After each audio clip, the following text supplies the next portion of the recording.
Hola amigos, ¿qué tal? ¿Cómo estáis? Bueno, mira, recientemente hay muchos motivos y el jueves os contaré muchas cosas en Horizonte, de lo que pasa, claro, con la trama, de lo que pasa el tema Alcalá de Henares, Sabadell, patrullas ciudadanas en Guipúzcoa, en fin, todo este sin Dios y que nosotros nunca nos cortamos y vamos a contar lo que hay, porque es lo que interesa a la gente normal, lo que hay.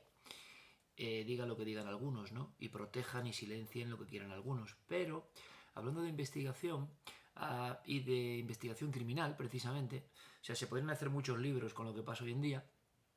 Hace poco recomendaba, porque a mí me encanta, y sobre todo de gente joven, yo no le conozco a Sergi personalmente, ahora me he escrito con él, pero recomendaba el Operación Apolo, que me parece una investigación increíble sobre el secuestro de una buena persona, Luis Suñer, el rey del helado, os lo conté, y al leerlo, la sensación que tuve de reencontrarme con eso que los antiguos decían ibris, ¿no? De obsesión. Yo lo entiendo muy bien esto, y por tanto cualquier autor, y más aún si es joven, nos conozcamos o no, yo me encanta recomendar. Estas cosas las quería hacer yo en mi newsletter, en mi lista de correo que dentro de poco voy a hacer, pero Guillermo anda gestionándolo, hablando con Isra Bravo y con sus amigos, pero quiero hacer un par de cosas con Isra alucinantes en un futuro y todavía no nos dan autorización o no sé qué pasa, pero en fin, parece que hay que llevar instancia al gobierno, ¿no? Para que te den una newsletter. Operación Apolo, libros del cao, ¿vale? Vamos a hacer un top, si queréis. Este me gustaría hacerlo a mí, pero eh, a nivel más personal cuando esté la newsletter, ¿no? Esta es una parte de mi biblioteca que es todo criminología y delincuencia, en sus diferentes variantes. Entonces, ¿qué libros me recordaron y cuáles yo recomendaría por ese tono de la obsesión? Sin duda, y ha sido una sorpresa para mí hablar con Sergi y darme cuenta que él sí conocía al autor Raúl María Riebenbauer. Este libro es de lo mejor que yo he leído y le va a la zaga a Operación Apolo. Se escribió hace unos 20 años y era sobre el último ejecutado a garrote vil en España junto con Puchantik, George Michael Welzel, la historia real de un hombre que nos hicieron pasar por Hein Chef. O sea, una mentira en la historia postrimería del franquismo, y cómo un investigador solo descubre una parte de la historia que está en los libros de historia y que no fue nada así. Es decir, investigadores, y además lo sé, así, o sea, con poquito dinero, poquitos recursos, solos, con obsesión. Y es que la obsesión es uno de los misterios, la obsesión es la pasión desbocada cuando te metes en una investigación. Y yo eso lo venero y lo animo. Y hay que volver a decirlo, Raúl María Riebenbauer, El silencio de George. Impresionante obra de investigación. Podríamos tener un clásico, irnos a los 70 también, y encontrar, por ejemplo, el maravilloso Orgía de Sangre de Paco Pérez Avellán. Aquí mataron a 5. Orgía de Sangre es una muestra de la escuela de pueblo con el gran Paco Pérez Avellán detrás y cómo va siguiendo los hechos paso a paso.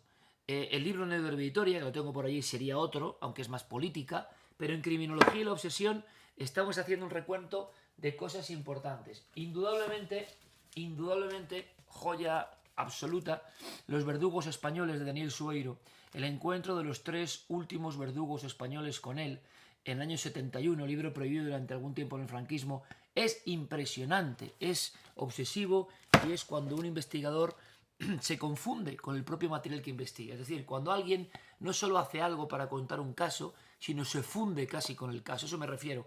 Ejemplos últimos. Sin duda, Tura Soler. Esto me impresiona tanto que hice esto en la música, que se llama El Pantano, que podéis encontrar como siempre en Spotify, en Apple Music, en todo eso.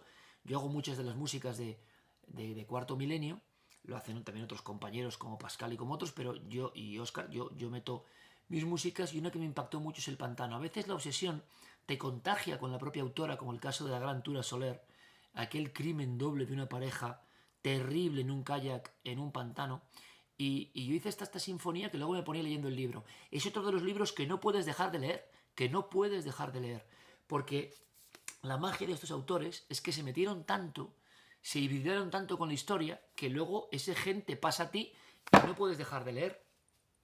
Os diría, por aquí arriba, está Garrote Vil para dos inocentes, de Carlos Fonseca, que luego hizo otro sobre una de las últimas muertes del franquismo a una mujer que secuestraron también muy impactante, pero Garrote Vil para dos inocentes, Delgado y Granado, un caso de los 60, que luego no eran culpables y que pasaron por la silla de la muerte. La investigación también es muy potente, algo más técnica, algo menos apasionada quizá que estas otras, pero muy interesante porque hay tantas cosas de las que podríamos hablar, tantas y tantas y tantas y tantas. Os podría sacar 20.000 libros. Vamos con uno extranjero, pero que merece totalmente la pena para cerrar este top 1, 2, 3, 4, 5, 6, top 7. Pues fijaos, El monstruo de Florencia, increíble. Cuando este hombre, cuando Douglas Preston y Marius Pezzi, sobre todo Douglas, alquila una casa en Florencia, se da cuenta de que en la maravillosa Toscana hay un mojón de piedra que pone un nombre. Son dos nombres realmente y una cruz. Y se da cuenta de que ahí el monstruo de Florencia ejecutó a sus primeras víctimas. Una de ellas, trabajadora de la firma Gucci. Y se puso a investigar. Obsesivo hasta la médula. El monstruo de Florencia, Garrote Vil para dos inocentes, A orillas del pantano de Tura Soler, Los verdugos españoles de Sueiro, Orgía de sangre de Paco Pérez Avellán, El impresionante El silencio de George de Rienbauer y de Sergi Moyano, Operación Apolo. Es decir, los libros obsesivos españoles se siguen, y no españoles, se siguen refrescando sanguíneamente, ya que hacía un tuit hace poco, ya que estamos ya en San Fermín, ¿no?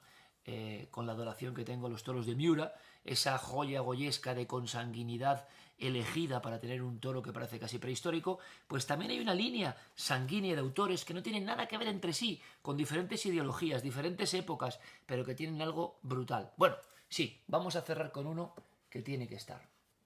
Bueno, aquí hay miles de libros solo de criminología. Porque a pesar de que algunos nos llamen incultos o se creen que solo tenemos libros de fantasmitas, ¿no?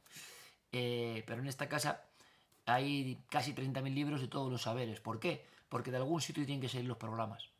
Hace poco un cardiólogo, un médico, me decía, hablando por otros motivos, nada de salud, me decía, joder, Iker, estábamos hablando del endotelio, y me decía, oye, Iker, tú... el doctor Cabrera, pero no el doctor Cabrera que conocéis, José Ángel Cabrera, un cardiólogo de prestigio internacional, y hablábamos de temas que podían ser para el programa, y se me queda así, le digo, joder, doctor, esto tuyo mano a mano, ¿cómo influye la mente en el endotelio? Y me dice, Iker, tú ves la vida como un programa, no sé si era bueno o era malo, todo lo ves como un programa. Bueno, es así, y si nuestra casa no son todo biblioteca, nunca hubiéramos hecho durante 35 años lo que hemos hecho, porque nos encanta aprender. Y por supuesto, Juventud difícil y delincuencia juvenil, impresionante, del gran Julio de Antón.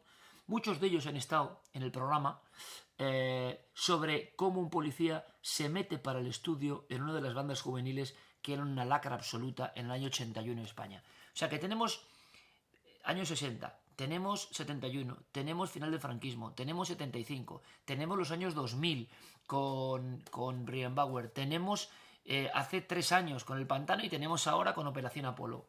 Os dejo 1, 2, 3, 4, 5, 6, 7, 8 libros que para mí, si mirase mucho con atención, recordaría otros muchos, claro.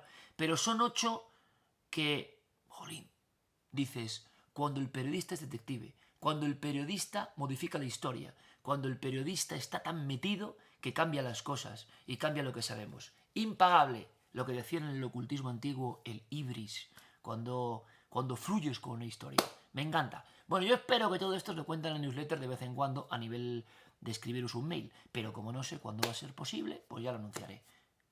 Un abrazo muy fuerte y viva San Fermín.